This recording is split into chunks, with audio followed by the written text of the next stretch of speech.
and the green light bus driver. You could have our next act locked in your bus. So we need the green light bus driver backstage. Yay! Patrick, will you meet Riley by the record shop? On stage at this time in Sunsplash 81. We call her the Mover. We call her the Mover because in 1967, a very important year, she left Jamaica and she went to London. She left London and she went to Canada. And we call her the Mover.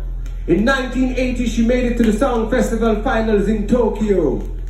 At this time, let's hear it for Sister Colleen Davis.